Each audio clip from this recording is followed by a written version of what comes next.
Excellent. Well, I'm sure he needs no introduction, but we'll do it anyway. Eric Snodgrass is a principal atmospheric scientist at Nutrien, creating predictive tools to help agriculture navigate weather risks.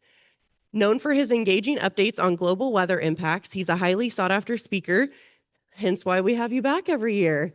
His recent work harnesses machine learning to boost yield predictions and enhance long range forecasting. He was honored with education contributions. It's okay. That's all right. I'll get out of the way and just let you take it away, Eric. Appreciate that. Sorry, I was told not to push this button until she was done, and I could not listen. So that was my fault. Speaking of not listening, I have a 13-year-old son at home, and so this is kind of how every day of my life goes. It's going to be interesting. So tonight, I just was telling Rod a little bit ago, like my wife and I will be empty nesters in 5 years. I'm going to miss the Illini game tonight because I got to take him and my wife and I are going to go to high school orientation. I don't know if I'm ready for all of this, but I thought I'd at least share that fun bit of news with all of you. So if you get to go to the Illini game tonight, let's just beat the snot out of the Terrapins. That would be a lot of fun. Just cheer for me because I'm not going to be there. All right, it's good to see you all again and to be here. I actually grew up very close here in Rochester, so I went to school there before they had a football team, just so you know. They started when I was a junior in high school, and none of us went out for it because we never played football growing up. We were all soccer and other sports, and now it's just a dynasty, which is a lot of fun. Anyway, before I get into any of this, just make sure you're all aware of some assets and resources that you can use. At the bottom of the screen, you'll have 2 links. You should take a picture with your phone or write them down if you want. But I have a website that I maintain. It's agweather.com, ag-wx.com. You can go to that site anytime you want. We got about 100,000 users on that site. Problem was this morning, I wanted to get here in time to hear Susan speak, but our site got attacked yesterday, and someone's been stealing our API. So we had to go in there and clean all that up. And this is a fun part of owning a useful website. But it's all back online. Everything's working on it. I'm going to be doing a new release of the site before the spring growing season starts. I'm pretty excited to show you some of the new tools I've got. Then down there below, the next web address is nutrienagsolutions.com/weather. So every Monday I write a report. It goes out via email, and you can get signed up for it completely for free. It doesn't have any advertising. It's just my weather thoughts for the week and bigger picture things that you should be paying attention to. Now, my bosses built the link that you see there. They've both been fired, just so you know. But in that link, you have to give me like a stupid amount of information, like including your mother's maiden name, right? You can lie about all of it. Just make sure that your email is correct, and then you'll be on the list. Does that make sense? Okay, because I was like, why do they have to give us all this information? They're like, we're doing this. I'm like, all right, and now they're both fired. So anyways, go to the site. It's a great resource there for you, okay? Now, as I think about today, and since I brought up my son before I got started, one of the things that he and I always do when we travel and we go to places that have elevators, I hope you do this too, but we still jump on the elevator. Do you do this? Like I'm 45 years old. I'm like, you ready? Like, and push the button and we jump. I wish I could have taken him though on what was arguably the best elevator ride I've ever been on. In fall of 2024, along with Nutrien and several of its employees, I got to go up to Saskatchewan to what's called the Allen mine. It's the potash mine up in that part of Saskatchewan near Saskatoon. And you ride an elevator down to the bottom of this mine. It's a mile-long elevator ride, and it goes 35 miles an hour, which means if you jump, you will actually float for just a moment. They told us not to jump because I imagine a lot of us were thinking about that, but it was amazing. When you get down to the bottom of the mine, it opens up into this big cavernous area. And that's the beginning of the Allen mine. What was amazing about it is when you get down there, because I'm a giant nerd, was measuring the pressure the entire time. And the pressure increase going down about a mile in that shaft was about 20%, meaning that the pressure was about 1,200 millibars. Okay, what does all that mean? If you look, believe it or not, there's about a quarter-mile long walk that's uphill, about a 12% grade from where I'm standing. What we're walking toward is the electric vehicles we're going to take this tour of the mine in. And what was amazing about that particular trip was that I just kept track of my heart rate walking uphill, wearing all this gear, and my lungs were so saturated with oxygen My heart rate didn't even go above 55 beats per minute. That's how, it's just crazy. You should go down there. If you don't feel good, go to the bottom of a mine. The pressure makes your joints feel better. Your lungs are just full of oxygen. But then you have to get over the fact that you're a mile below the surface of the earth. And then you get into one of these and they just start driving. For 7 miles, I drove through tunnels like this. So down a mile and over 7 miles. And if you've never experienced what true absence of light is like, they do shut off the lights for a little while and you just stare into complete darkness. There's no source of light. In fact, what was funny was my once boss, in the middle of when telling everybody to turn every light off, got out his cell phone and like blinded all of us. It was just, our eyes had adjusted to it. What we were driving toward, though, was this. That is what one of the main drills looks like, cutting into potash, again, a mile down below the surface near Saskatoon. And on the back side of that, it's connected to a pulverizer and a conveyor belt. And what's neat about this is that it's pulverizing the potash and sending it out of the mine, it then goes up into a processing facility where they soak it in a solution, dry the solution, and then put it on a train. All of that is completed before I even got out of the mine. It's an incredible process. And that's potash. Now, while I was down there, I did get a picture of me being full-on nerd standing in front of those two cutting surfaces. And what I was amazed by with this is that what I was seeing there, that's what potash looks like. It looks like salt, actually tastes like salt as well. What I was seeing here was the exposing of, this incredible mineral that the last time it had seen the light of day was 400 million years ago. And I asked, we brought along a geologist, there she is. I actually don't remember her name, but I was asking her right there, I said, hey, if this is 400 million years ago that the plant life, which was then buried in a seabed, which then got pressurized all the way up to Canada, where was it 400 million years ago? And she goes, well, based on plate tectonics, we think it was Peru. I went out and I looked. And if you look at our geologic past and plate tectonic action, right about now, can you find where Canada is right here? That is where modern day Peru is. There's the equator, that's south of the equator. And buried sea life, buried sea vegetation was basically put there and then piled on top of over the intervening hundreds of millions of years. And slowly, with all the plate tectonic action, we get to present day. And that's why we're mining in Canada for something that was made in the tropics 400 million years ago. Now, there's a reason why I'm telling you this story today, all right? You'd like it if I could tell you with maybe a level of clairvoyance how we expect the next 9 months to go. I've now been doing farm credit events, Beth. I don't know. Your kids weren't even born, I think, when I started. Have I ever got it right? I know. This is crazy. I joke about this all the time, but you keep inviting me back, either because I show great videos of tornadoes and people getting hit with crazy weather, or that you don't remember. It's all your short-term memory loss problems that keep me employed. And the reality of it is simply this, and I know I've told you this many times, but if Susan could predict the markets or could predict what President Trump was going to do next, or understand geopolitics, or if I could just tell you what the weather was going to do, neither of us would be here today. Right? I would not be in Springfield telling you what I think is going to happen. I would live in Chicago. Made a few trades on the Board of Trade and retired forever. Got it? So there's going to be some mystery to where this is all going, but I'm going to tell you something. Where your fertilizer comes from, especially potash, is actually one of the most important spots on the face of the earth to determining the next 9 months of weather. Peru, believe it or not. When you think about the birthplace of weather systems, we're going to watch them all winter leave Peru. They're going to go toward Indonesia. They're going to turn the corner throughout parts of Eastern Asia and then find their way back across the open Pacific Ocean and eventually impact us right here in the state of Illinois. That's a story that I have to make sure that you understand today. So I put an arrow to where Peru is in case you've forgotten. And there it is. Now the map in the background is showing you ocean temperatures, but not as they are measured, but as they're measured against average. So the blues are colder than average, and the warmer colors are where the ocean temperatures are warmer than average. And what's neat about this particular map is that I started off telling you about a potash mine. So in other words, getting fertilizer out of the ground.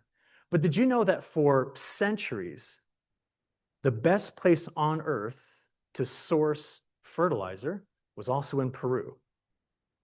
And the reason why it was in Peru is because normally off the coast of Peru, there's very, very cold water. And that water is cold. It's coming up from below an ocean current. Upwells very nutrient-rich water. And in those nutrient-rich waters, for centuries, there were fishermen who were pulling out anchovies. And for some reason, when you run an anchovy through a grinder, dry it out a little bit, it becomes one of the best natural fertilizers on Earth.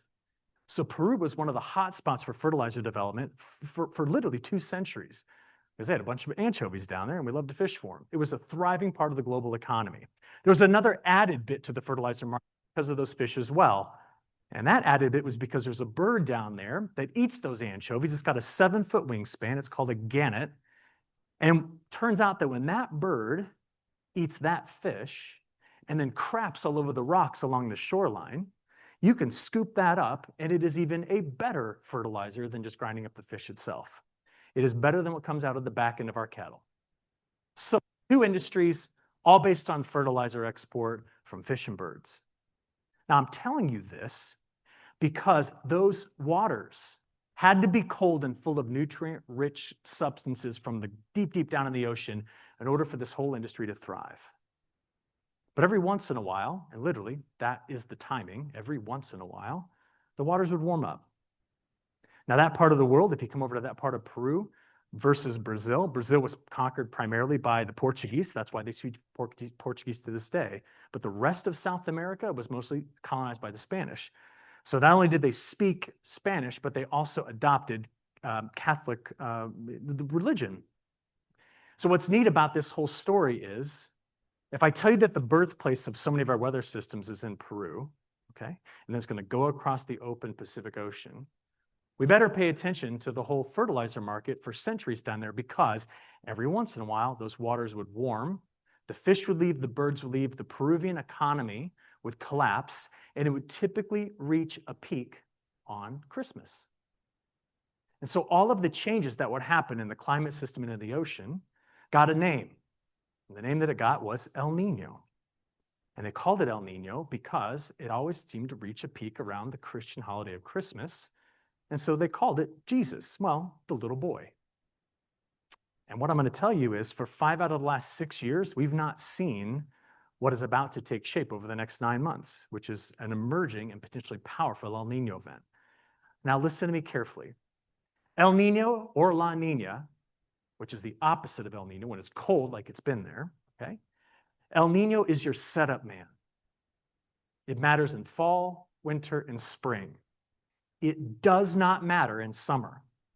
But what happens in fall, winter, and spring sets up what's going to happen in summer. And I'm going to show you how the transition of all of that leaves the equatorial Pacific and arrives in the North Pacific as our most dominant summer forecasting pattern indicator. Okay, that's where we're going to go with all of this. So bird crap, ground up fish, and Peruvian fishermen. That's where this all starts. Okay. All right. If you've never stopped and looked at Earth's global circulation, it is impressive. That's what the winds look like almost any given time across the planet. And I'll point at your screen over here on the left because I'm closest to it. These winds right here look rather unassuming, don't they? But the map you're looking at is very distorted because I took something that's wrapped around a sphere and put it on a big flat plane. Now, I'm very sorry to say that this still happens. It happened twice last week, once in California, once in Texas. Before Christmas, it happened about a dozen times. But for some reason, you all can't seem to stay off Facebook listening to the morons that want to tell you they think they know something about how the world works. I know you're sitting there in bed late at night, just scrolling and scrolling and scrolling, or you're sitting on the toilet like, oh, let's just see what Reels has to say. How about Instagram? And occasionally, because of your behaviors on that, you'll all of a sudden find yourself in a little bit of a feedback loop because of the algorithm. And for some reason, recently, that algorithm has been preferring to show people all sorts of really stupid videos trying to explain to them something I thought we solved 500 years ago, which is that the planet is not flat. You are allowed to ask me any questions you want today. Any question. You can interrupt me at any point, but don't interrupt me and ask me if it's flat. I don't know what else. I don't know what else to say. But if someone on YouTube or Instagram or Facebook has convinced you otherwise, you need to look inward before you look outward, because you just got duped by a couple of morons. Okay, so these little unassuming winds you see on the map, they redistribute heat across 8,000 miles of open ocean. And that may not look like much because the top of the map is so distorted, but this is a massive expanse of water. And the stronger these trade winds become, blowing out of the east toward the west, they pile up more and more water over here that's very warm, and those fish thrive over there. Now, what's amazing about this is that occasionally, and literally, that is what we have in our scientific literature. There's no cadence to it, no predictable cycle, but occasionally, for reasons we don't fully understand, the trade winds, which are just used to racing across the open Pacific, they kind of give up. They slow down. And all that warm water which they've piled up, which, by the way, because of the heat in the water, the ocean is not level. Sea level is not level. It's actually 2 to 3 feet higher over by Indonesia than it is over by South America. Well, that warm water just comes sloshing back across the open Pacific Ocean. And it redistributes the heating across the world's largest expanse of West to East Ocean. And it changes everything. It tilts the odds in the favor of different weather patterns in spring and in fall and definitely in winter, which is what we're in right now. But it is what happens in those 3 months that ultimately sets us up for summer, which is the most critical time period for what we're all doing here today. So let me build a narrative around all of this and show you where I think it's all going. If you have never seen this, I would like to show you a NASA animation of what an El Nino looks like. The color shading represents temperatures, and the last big El Nino we had was 2015. It was a monster. And that water warmed up because those trade winds, which normally blow from the east to the west, switched, and they came back around from the west to the east, piling all that warm water back up by Peru. Now, in centuries past, the fish would have left, the birds would have left, the Peruvian economy would have gone into shambles. Oh, and then we would have flooded out the entire country. It was bad for Peru. But what I want you to see here is that the oscillation of the winds and the ocean currents ultimately dictate the birthplace of every weather system on Earth. And when those winds go in that direction, that is the wrong way compared to historical averages. We call that El Nino. They will flip around and come back the other direction. In fact, 5 out of the last 6 years, they've been blowing strong out of the east to the west. But we're anticipating a rapid changeover, and the key month for that is going to be April 2026. And when that change begins to happen, we're going to start to get a clue as to whether or not you're going to have an early or late spring in terms of temperatures, or if you're going to have a wet or a dry. And that's going to ultimately set up how the beginning of the growth of our next crop is going to look. Now, I mentioned earlier, predicting these things is difficult. And that's because when you look historically back to 1950, this is the time series of El Nino and La Nina events. You have no idea how much I wish that looked like a heartbeat or like just a regular sine wave. I just walk in and I would say, oh, we are going into El Nino cycle number 25. You should expect this. And I would have walked out and collected a much bigger paycheck than I'm going to get today. But the reality is the mess in that shows the nonlinearity and the chaos in the atmosphere. And that goes all the way back to 1950. Every spike up is a big El Nino. Every spike down is a big La Nina. And from this data set, in a few minutes, I'm going to pick out the years that are most similar to 2025 into 2026. We're going to use them as a benchmark to predict what the growing season weather is going to look like. We've done this many times. In fact, NOAA does it all the time. You've probably seen that graphic. That's a graphic that NOAA puts out that looks at all the data going back to 1950, every big La Nina event. What they say is, you better watch that H right there. Now, what I need to tell you next, I can't remember if I shared with you all before, but it's my favorite story from 2025. I was in Iowa back in January of 2025, and at the end of a speaking event, sometimes people come up and just want to talk to you at the end. And up at the end of the line was his father and his 10-year-old son. Dad's an Iowa farmer, boy's 10 years old, walks up to the front. Now, this little kid brought with him a book, and it was his autograph book. And he walks up to me and says, Mr. Snodgrass, will you sign my autograph book? Now, there's a lot of really good feelings that we can experience in our lifetimes, right? But if a 10-year-old asks you to sign his autograph book, my head like swelled to the size of this room. I'm like, you bet, kid. Who do you want me to make this out to? And I signed his book and I gave it back to him. And like, I remember that night, like calling my wife, like, I just gave my first autograph. So anyways, before the kid left, he looked up at me. He goes, Mr. Snodgrass, can I ask you a question? I'm like, yeah. He goes, what's your favorite kind of weather? And I know what he was thinking. He's thinking, tell me every time you were nearly struck by lightning, or you dodged grapefruit-sized hail, or you've chased all those tornadoes, or been in the hurricane hunter. Tell me about the dust storms, the blizzards. I want to see lake effects. I want to hear every story where you almost died. And I look at this little kid who is just smiling, and his dad who's got his hands on his shoulders. I can vividly remember this. And the dad is smiling, and this kid, he might be me someday, right? I mean, he wants to be a meteorologist. And I looked at him and I said, do you really want to know what my favorite kind of weather is? He goes, yeah. I said, all right. They're called subtropical high pressure systems. And he goes, what do they do? He'd never heard of that. And I had to look at him and I said, absolutely nothing. And have you ever seen a 10-year-old deflate? Like they'll lose 2 inches of height, their face changes colors, and they're ready to check out. And I said, now wait a second. Because his dad was not looking at me with a smile on his face anymore. He's like, hey, I'm trying to inspire this kid. And I said, now wait a second. If you don't mind, I'm going to go to this screen. My top priority in forecasting, you can see it on your other screen, is that age right there. There's another one over here near Bermuda. This is winter, so we care more about that one in winter. Now listen to me. I pulled the kid up and I said, I want you to understand something. If you put high pressure over Bermuda in the heart of the growing season, right there, that little dot, and it just lives there, June, July, and August, your dad's going to absolutely love it at first in Iowa and then hate it later.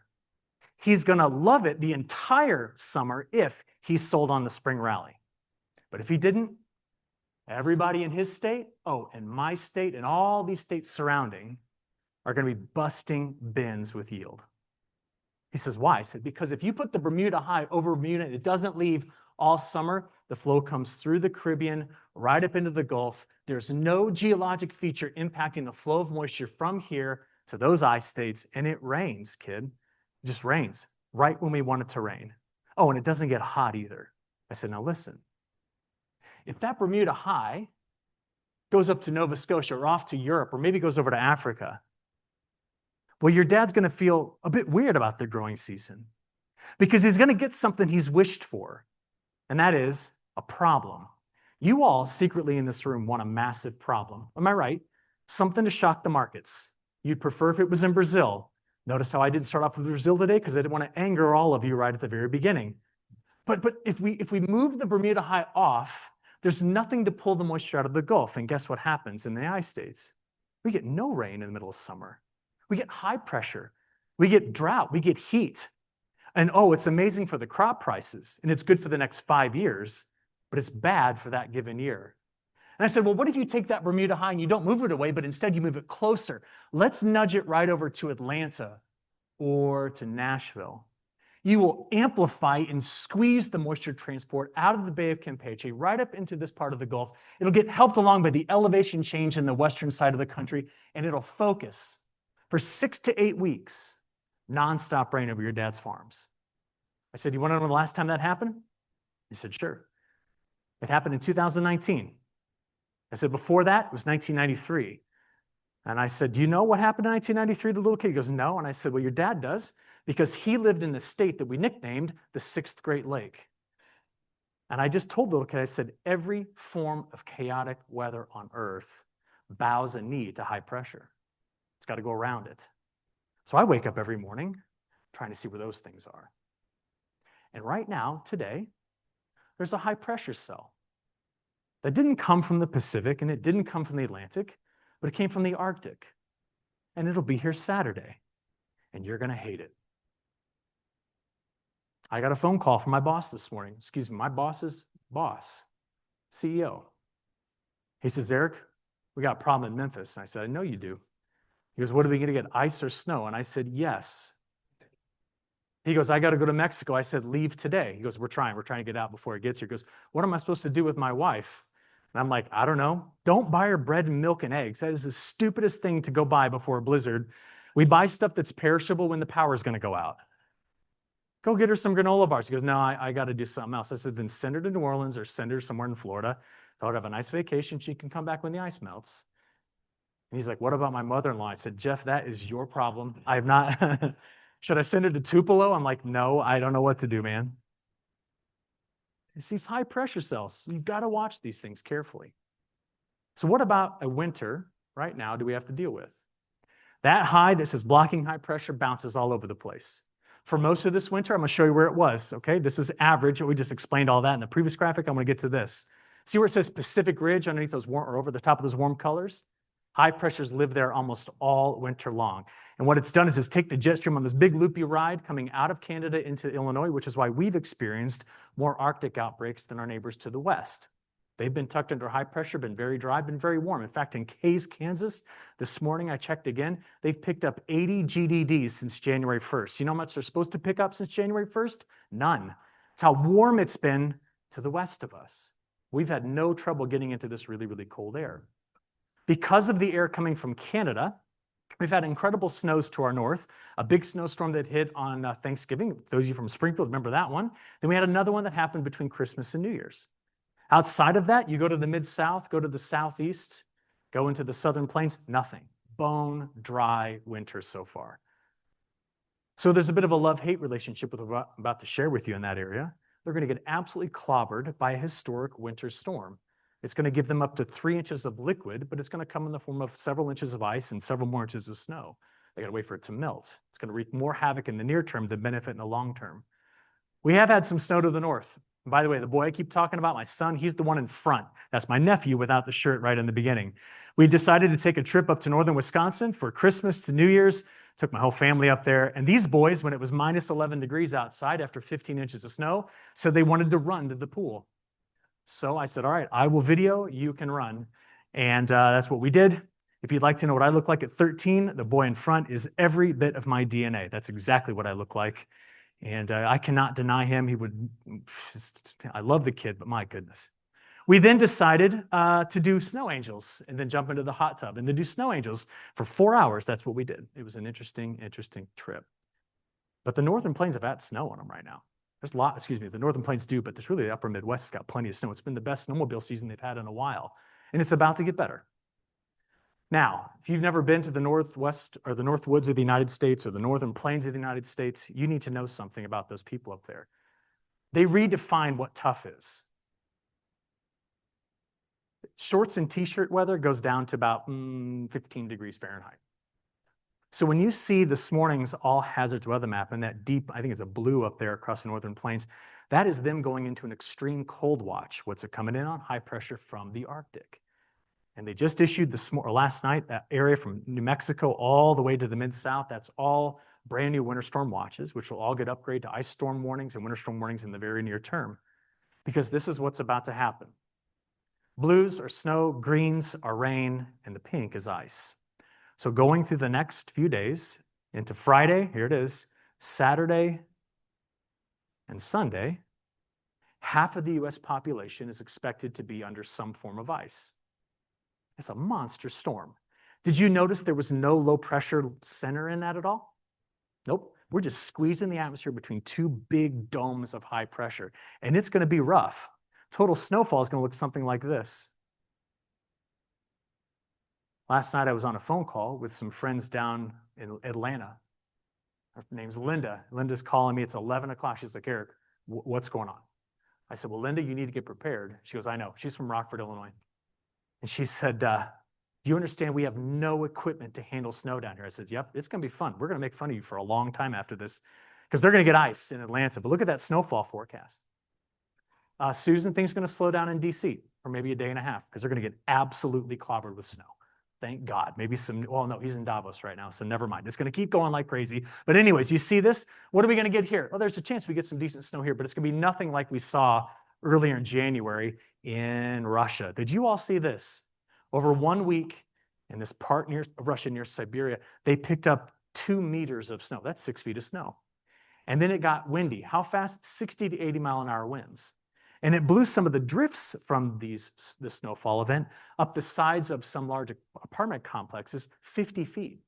So people were just jumping out of their windows for the fun of it into the snow. That looks like a truck buried in it. They're trying to get out. Look at this avalanche on top of this thing. Yeah, there it goes. But this is real video of what happened here. And they're still cleaning up after this. I'm showing you this because this is not what's coming to the mid-south of the United States. But the mid-south will be crippled by 2 inches at least, just to understand something here. Nashville, don't go there this weekend. You're going to hate it. But we had some massive, massive winter storm events across the whole of the Northern Hemisphere so far this year. I do want to remind you, though, of something that is just so prevalent now. That is real, okay? I don't know why you did that, where you're going to go now that you're down there. But anyways, what I would like to remind you of is this. There's a whole lot of images that are now showing up on the internet about this snowstorm. My favorite of which is this one over here. This is what happens when you ask Grok, which is, of course, Elon's version of ChatGPT, to take the image and make it look worse. That's not a real image over there on the left. We do not have snow drifts that are 200 feet tall, okay? But this is what happened there. Now, we're not going to get quite that, but what's going to be worse is this next animation after this one. I did want to show you, though, the probability of getting at least 3 inches of snow as you get toward I-70 is between 50 and 80%. So there's going to be more snow the farther south in Illinois than it's going to be here. But we could get some snow out of this weekend. This is what I wanted to get to. This is how much ice we're expecting to accumulate. Roger, are you going anywhere soon? You always go out and visit your family. Good thing you're back from Dallas now, because Dallas is going to get shut down. That's a major American hub, which means Chicago is going to get shut down. And then if Atlanta gets any ice, all of Delta will just be at a standstill. Are you ready? Now, because of this, I like to think about the impacts of ice. So on Friday, knowing that this is a major factor of ice, making things heavier and crashing and stuff, I bought stock in Generac. I do not trade grains, but I will buy stock in that company from Wisconsin. And I checked before I came up here. I've already made 10% returns on that. I will sell it on Monday morning, first thing. Because after that point, the stock write-up is going to be gone. I'm hoping for a nice 20% bump. That's free stock advice for all of you. You missed the beginning, though, because I wasn't here 2 days ago. But that's it. Go buy some stock in Generac. You always do that before the first ice storm and the first major landfalling hurricane of every year. Okay, there you go. All right, no stock tips on grains, but I can tell you about that Wisconsin company. I mentioned earlier how warm it's been. The only corridor for colder weather has been the northern plains to the upper Midwest and to the Northeast. Central Plains West has been extremely warm so far this winter, which means we're going to shock the Central Plains with some brutally cold air that's coming very soon. Remember earlier when I was telling you all about the high pressure coming out of the Arctic? Well, that's how we actually analyze it. What I want you to notice, though, is that above that in the stratosphere, about 10 miles above our heads, there's this other feature we call the polar vortex. And the polar vortex is about to really displace itself from where it normally lives over the North Pole and go right over the Hudson Bay in central Canada. So you have support on the ground of Arctic air from a high pressure cell and support in the stratosphere from the polar vortex repositioning over the Great Lakes. All of this is just to tell you that I'm here to ruin your day with this animation. Are you ready? This is every 6 hours for the next, 10 days or so of temperatures compared to average. I hope you're enjoying right now because this is what's coming. There it is out of Canada. And here's Friday into Saturday, into Sunday and Monday. That's wave number 1. And then in the middle of next week, here comes another shot right there, wave number 2. The numbers on there are differences from average. So we're looking at 30 to 40 degrees colder than what is typical for mid to late January. That is the coldest area of the season that's about to get here. My friends in Texas are very worried about this because the last time they saw an Arctic outbreak like this, it shut down the wind farms. It also broke a bunch of pipes. It was a major disaster, and they're very, very worried about this. I did see a little video this morning that Ted Cruz went on his Mexican vacation because of it. He did that last time, caught a lot of hot water for that. But anyways, there's a lot of cold air coming through here. Now, what about, yes, sir? We will likely get below 0 degrees Fahrenheit on 2 days. Most of us will have high temperatures in the single digits for those same 2 days. And then it'll be a lot of teens. No, only with the wind. But I don't like 0. 50-50, yeah.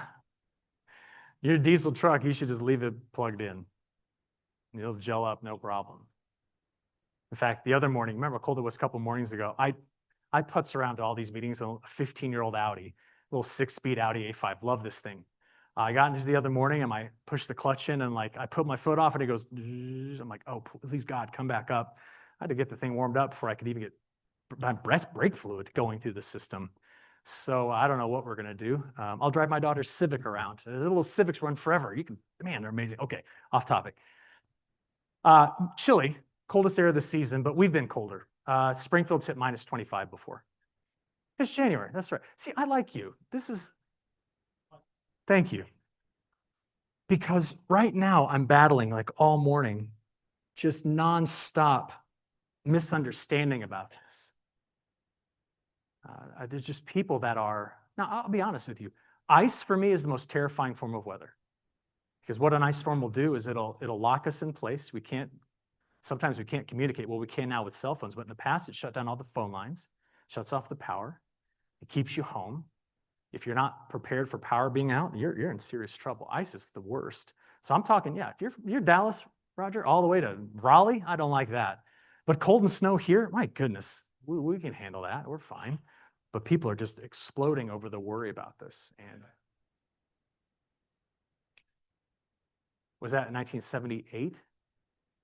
Yeah, 78 was crazy.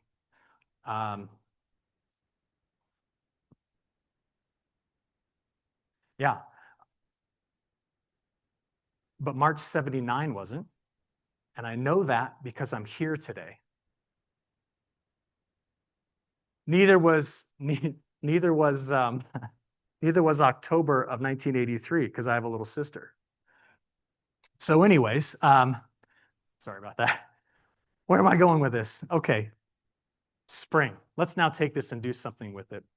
You see the dryness that's down there in the southern plains. I'm talking Texas, Oklahoma, Arkansas, Louisiana. If this forecast is right, and we keep seeing dryness in the Mid-South, that's going to be one of your early season indicators that we could be looking at some troubles going into summer of 2025. Right now, our government, they just released their new forecast. This is their February to April outlook. Suggests that the Ohio Valley, though, is not going to go over drier. Could be dryness in Texas, could be dry across the whole Cotton Belt and Sun Belt, but not in through here. I hope that's right. I'd love to recover every bit of moisture before you ever have to get out there and scratch the dirt. That'd be great. But if this continues into April, then we start tightening up our windows. We don't want that. We will have really nice access to cold air, especially through February. So I don't think this is the last real shot of cold air that we're going to see this winter. But I do believe that once we crack past February, we're going to leave cold air in the dust pretty quickly. That doesn't mean I'm telling you for a hot March. I just don't think it's going to be one of those years where we just keep getting slammed with cold air all the way through March and April based off current estimates. Here's the big news, though, where we started with all that discussion about Peru. This is a graph showing you over time what we expect the ocean temperatures in the middle of the Pacific to do right along the equator. They're cold right now, but over the next few months, they're expected to warm. And by April, you can see that the red lines are now into that red spot in the graph, which is technically what we would call El Nino range.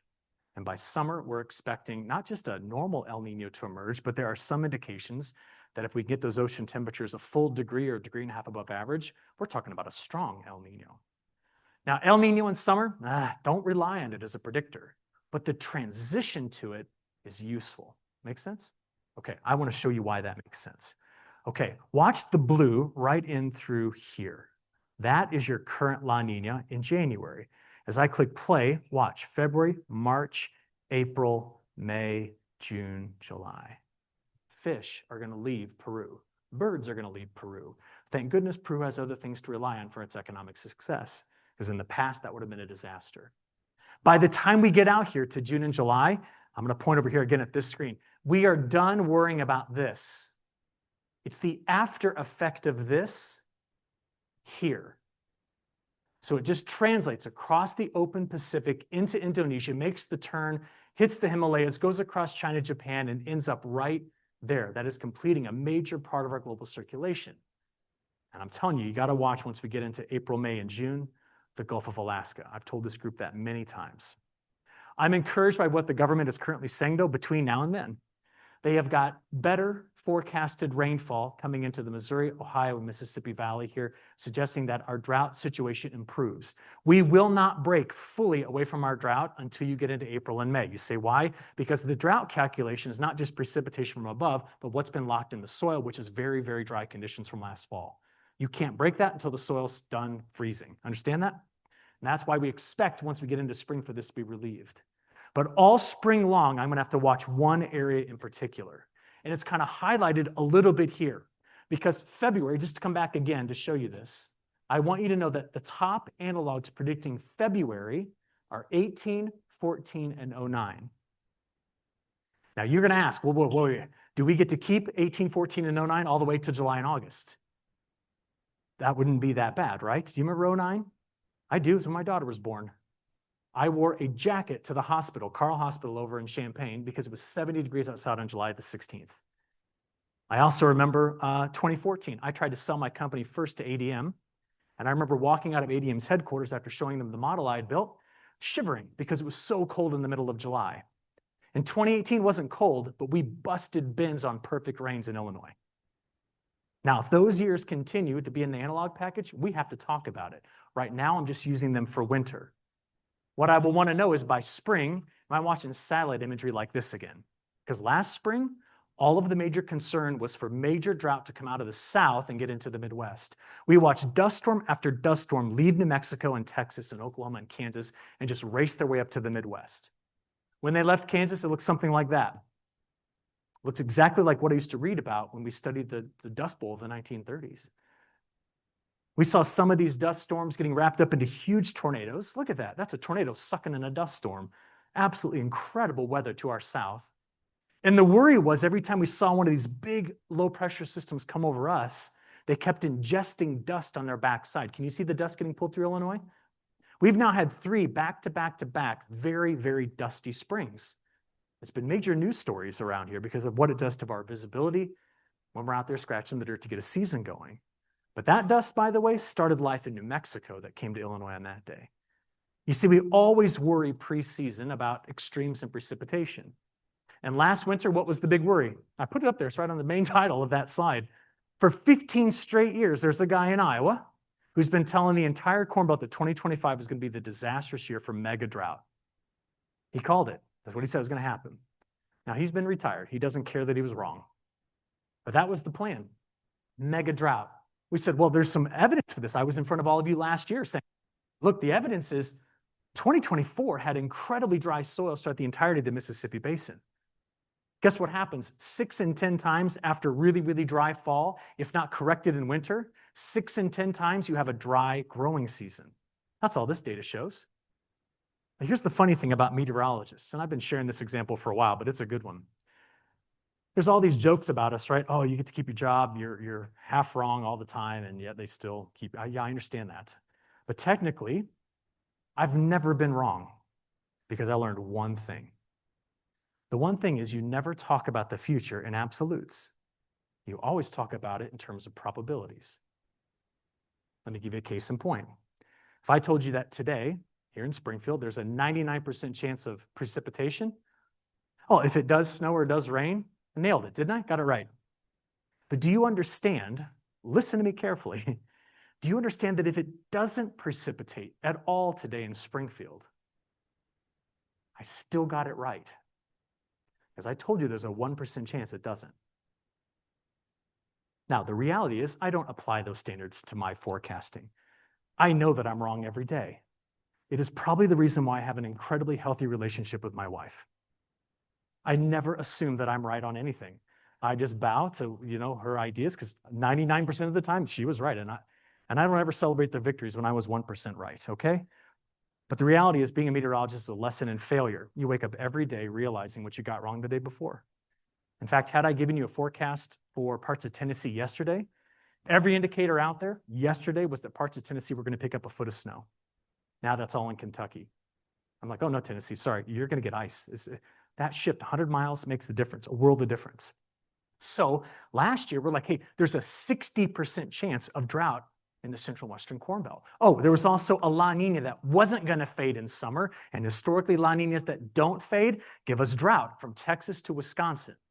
And every single long-range weather forecast model in existence last spring said, one on the left there, that would be the US run models. The one on the right is the European model, and you can see the colors as clear as I can. They said, look out for drought. 60% chance. You have to remember that means there's a 40% chance it doesn't happen. Now, what do we do with all of this? because this is what actually happened. Those are precipitation ranks in a tweet that was sent to me by this clown in Missouri. I don't like him. I blacked out his name. He wrote, "This is the worst run drought in history, Snodgrass." That's my Twitter handle. Well, thank you. I'm glad that you're criticizing me daily. How well did you do in predicting this whole thing? Anyway, we thought there was a signal and it just wasn't there. Now, this is what you need to learn from me about it. So if you've tuned me out, tune me back in right now. Listen carefully. If you'd like to know if Illinois is going to struggle with precipitation next June and July, just June and July, if you want to know if Illinois is going to struggle with moisture June and July, this map is going to tell you what to watch for. Now, what we're looking at is last year, you have ranks. 1 is the wettest, 133 is the driest. Now, listen carefully. If the Mid-South to the Southern Plains is wet in April and May, there's only 1 year in our historical database where the Midwest still had drought in June and July. That was 1983. Every other example we have is when the Mid-South is wet like that, we tend to have very stormy Junes and Julys. Now, why? Why is that? Well, let me show you an example. Let's instead say that the Mid-South all the way down the Delta is dry. I just kind of made a little graphic this morning. Why does that matter? Well, if the Bermuda High is here and the flow goes around the Bermuda High like that, it's got to go over that drought to get to your farms. Guess who gets the moisture first? Them. And it's stolen from you. They suck it out of the atmosphere, which means every year you got to watch for a delta drought. I'm just going to give you 2 places to watch. In Illinois, I'm watching from Little Rock over to Nashville. That corridor, if it shows up dry, is a major red flag that we're going to be dry. Okay? That's one simple thing. You're like, well, that's pretty simple, Eric. Why can't you predict it? Because I have to wait until April and May. I have to wait to see if the storms arrive, if the Bermuda High's home, if it pumps in the moisture, and it does not give us that. You got to wait. I can't tell you today where it's going to be. The second thing is this. I told you all winter long, all spring, oh, you better watch El Nino, La Nina. But when you get into summer, you got to watch right there inside that box. That's the end point of the flow that's going through the Pacific by the time we get into summer. Now, what are you going to watch for? You're going to watch the ocean temperatures inside that box. If they go cold in June and July, then the atmospheric flow goes around them to the south like that, and we build a big area of high pressure here. Why? Because the Bermuda High's in Africa. It's gone. It's left. And if you're under that kind of circulation, you know who gets all the storms? Texas, New Mexico, Colorado, western Nebraska, the panhandles, not us. All the best fun is over here, and we're just stuck, hot, and dry. You want to know the last 4 times that that's happened? 80, 83, 88, and 12.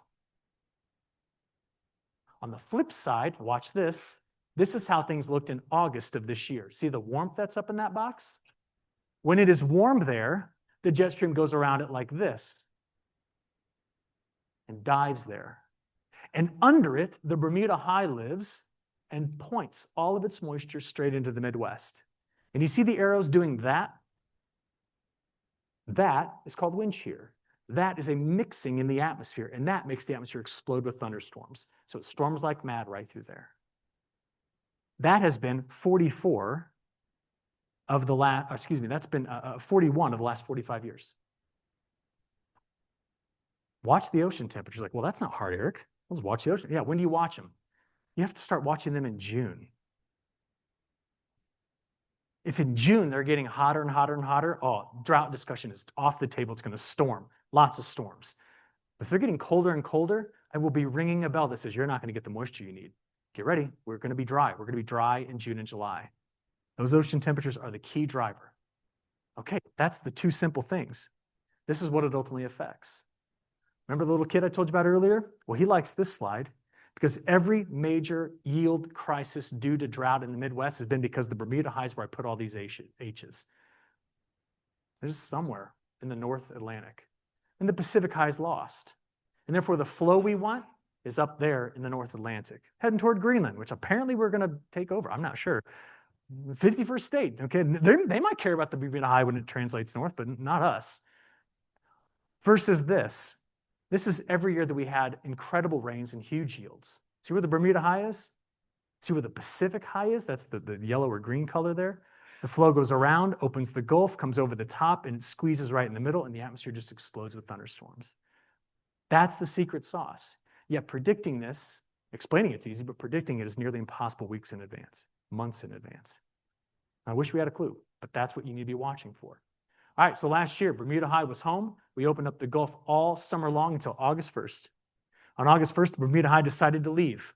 Until then, our drought monitor looked like that across the whole eastern two-thirds of the country. Why? High pressure was west, not east. Canada was burning. California was burning, not the midsection of the country.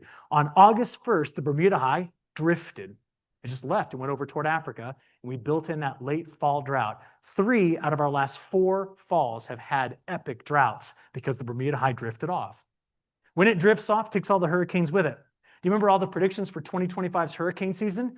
Biggest, baddest one we've had in a long time. We were all saying it's going to be a bad hurricane season, bad hurricane season. Guess what? It was. Just none of them hit the United States.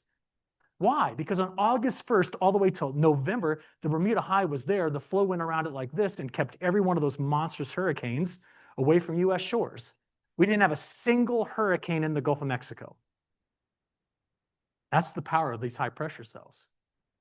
One of the worst hurricanes in world history hit Jamaica. It barely earned a news spot on our televisions. That hurricane hit Jamaica with 215-mile-an-hour winds. His name is Melissa. We actually flew through it 7 times with the Hurricane Hunter. I've been on the Hurricane Hunter. It's amazing. You are right now in the middle of Hurricane Melissa. The cloud in front of you, there's the ocean surface. There's the atmosphere above. That's 7.5 miles tall. It is spinning at 175 miles an hour. We fly through these things all the time. All the time. Right now, you're in a NOAA P3. It's a decommissioned Air Force P3. And the pilot that flies through it is a retired naval pilot. Good friend of mine took the video with his GoPro camera. So I have to tell you, this is not AI. But he's about to fly into the backside eye wall of this thing where the winds are going to hit the plane from the side at 175 miles an hour. We can fly through crosswinds, no trouble. We can't fly through vertical winds very easily. What's amazing, though, is as they fly through the back side of this, you're going to get to see the next pass through, which was a couple of hours later, because they went all the way outside the hurricane and then came back in here. You got to see the sunset right over the rim of that 7.5-mile tall wall of cloud. Incredible to see that, right? That was a monster out in the middle of the Atlantic Ocean, didn't even touch us. So where do we go from here? Well, I'll tell you, we're about to do some prediction. And one of the fun things about my science is that the invention of AI has been a huge boom to our prediction skill. When I started weather forecasting in the late 90s, we could not tell you where a hurricane was going to go beyond about 48 hours. And now, when that hurricane, Melissa, showed up in the Caribbean, we were putting out warnings and advisories for Ireland 12 days later for rough seas. 50-foot swells is what was being predicted. And guess what had happened? It's an amazing day and age to be that accurate that far. But what about the long-term success of Illinois farming? I've shown you these graphics before in this group, so just listen again. When we think about, well, if these high-pressure cells are so dominant in our weather forecasting, is there anything changing about them we should know about? Listen carefully. Ready? A publication back in 2018, which we've repeated every year since then, has found this out. You see that red right there over British Columbia, the Northwest United States? For the last 70 years, the atmosphere has been shifting the mean position of high-pressure cells in summer, putting more of them over the Pacific Northwest in summer than not. You're saying, make this make sense. Well, there it is. That black line shows you what the jet stream does in response. That means that every year we're watching for more heat, fires, and problems west than in the Midwest. You say, why is that happening? Because the last time the ocean temperatures inside of that box were colder than average for a sustained amount of time was the 1930s. We all know what happened in the Midwest in the 1930s. But since the 1970s, it has just been increasing in ocean temperature ever since. Now, can you see what this means for us? The hotter you make the North Pacific, the better the chances of June and July and August storms in the Midwest. So the fact that we've seen increasing heat content in the North Pacific leads me to this graphic right here. The atmosphere is preferred to put my favorite form of weather, the black H's, in that configuration. And watch the screen. Inside the box right there, we can analyze historical precipitation patterns, and you are smack dab in the middle of that box. And what we have found when we decompose all of the drought episodes, those are the spikes up, and all of the wet episodes, those are the spikes down. We've decomposed it to find that total drought area since the 1800s has been decreasing in that box. Total precipitation has been increasing in that box. And the amount? Well, since 1950, 4 inches. Average, we are 4 inches wetter than we were in the 1950s. Now, that doesn't mean you don't have drought events. They can still happen. But the average linear fit to that data is wetter. I can show it to you in many data sets, but the West is getting drier and the central US out of the Canadian prairie is getting wetter. So you have to weigh the fact that we're seeing more precipitation events.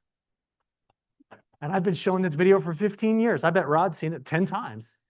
It's my reminder to tell all of you that there's better odds of us having tighter windows to do all of our operations due to excessive rainfall than there is anything else. And if you do not have a strategy around water management, then your soil health is everything. Your drainage is everything. So please don't forget this, okay? That's why I throw in this stupid video. All right, there's one more important thing to this, and then I will tell you the forecast and shut up, okay? When it does get really stormy and hot in summer, we now have some new pressures on our crops. That was July. Look how wet it was in Iowa. That pressure looks something like this. It was odd. You look at the statistics for Springfield, it was one of our driest growing seasons ever. But it rained at the perfect time in July. That's our precipitation stats right here. What I want you to see, though, is this. We had a massive, massive outbreak of both tar spot and southern rust this year. Remember all this? And if you look, I was trying to figure out what's the best indicator of telling folks if that risk is going to get higher or be lower. And we basically went through all the literature and found one thing. It's leaf wetness. So we started calculating how long every day per hour leaf surfaces are staying wet due to dew or due to rain. And I put 10 years on the graph. The dashed one is 2025. Now, in early June, remember, we didn't have an overly wet spring. We were below the average. But from June all the way through July, August, and early September, we went from the bottom of the pack to the top. This was due to warm overnight lows, high humidity air, and plenty of rainfall events in July. Now, we got really dry late. That's why the number came back down. But the net effect of this is that the southern rust problem hit all these counties. And did you all see this video in Iowa? That's near Cedar Rapids. I don't have the other part of this video, but there was a girl in that field scouting corn, and she came out of it looking like she had a massive spray tan disaster. And what you're seeing there is the southern rust from a guy who did not do a fungicide pass this year. His neighbors did 2 and topped his yields by 100 bushel. Pretty nuts. See, we're trying to figure out what the effects of warm overnight lows do on tassel wrap and on rapid growth symptom and what they do on humidity. Because if you look right here into Illinois, right around Springfield to Champaign, we had 20 extra nights this summer, 20 extra nights where the overnight lows were above 70. That's a real trend you need to know about because our daytime temperature trends are flat. We are not getting hotter in the day. That's what the blue line says there. It was much hotter in the 1930s, but our overnight lows are up. And if you increase overnight lows, it's at a direct consequence of increasing moisture. You increase disease pressure middle of summer. You got to stay aware of that. All right, now I got to get wrapping this up. We are about to walk out of winter toward our severe weather season. We have big questions as to how tight these windows are going to be if we're going to see a lot of severe weather. When we think about severe weather, I want to remind you of something. For some reason, we've ditched the old way of talking about the size of hail. We used to say it's the size of certain sporting equipment like baseballs or softballs, golf balls, where we use fruits. It's grapefruit size, or it's the size of an apple. No, we now use Copenhagen. That is our standard measure of hail size. I just want to remind you, we're going into a pretty interesting spring time period, but you got to pay attention to where. Now, listen carefully. Last year, Illinois ranked second to Texas in the number of tornadoes. That's some pretty nasty ones. What's interesting is this follows a longer-term trend that Tornado Alley is shifting out of the plains more toward the Mississippi Valley. We've known that for a long time. The study began in the 1970s and continues to this day. What that means is we're going to run into the risk of dealing with more adverse weather in our growing season if that trend continues. And you better believe it, a lot of my friends and colleagues love to show it to you because we've learned something through this social media experiment about people. You all love to watch someone else go through a disaster. Don't understand it, but I'd rather watch someone in South Dakota have their house ripped out of the ground while my friend Michael right there takes a video of it. Where's the house? Watch the right-hand side of the screen. Right over here, I'll point at the screen on the right. Watch the big black blob that's going to come out of the ground there. Ready? That's a home. Michael was 25 yards from that tornado. He made half his annual salary when he sold that video to Fox and CNN. That's what we do now, storm chasers. The tornado went through here.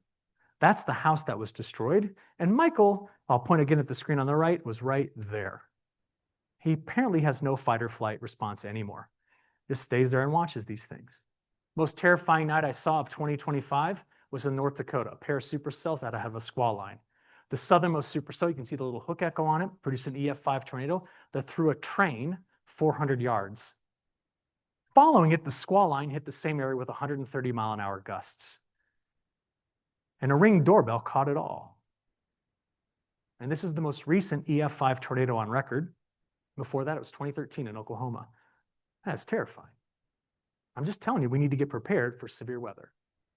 And by the way, these high impact precipitation events, like the one that happened in Texas on July the 3rd and July the 4th, the atmosphere over a 24-hour time period in Texas released 3 trillion gallons of water. You know what every news outlet said made this rainstorm happen? Some clown in Western Texas seeding clouds. Now listen to me, cloud seeding is real. It is real, it does work, but it doesn't work like that. You can't squeeze 3 trillion gallons of water out of the atmosphere anytime you want to. It looks like this when it gets into the river valleys. Absolutely terrifying event, killed over 200 people. You want to know why it happened? That 10-year-old boy knows exactly why it happened. For 2 straight weeks before that occurred, see the black streamer lines? They left the Atlantic, went through the Caribbean, into the Gulf, made a little tropical system named Barry, the moisture of which sat over southern Texas, and a little weak front came out of New Mexico, lifting the air, creating thunderstorms which had nowhere to go but straight up. So they rained. We cannot create atmospheric rivers of water like this to make something like that happen. It's just all around big high pressure cells. All right, let's do it.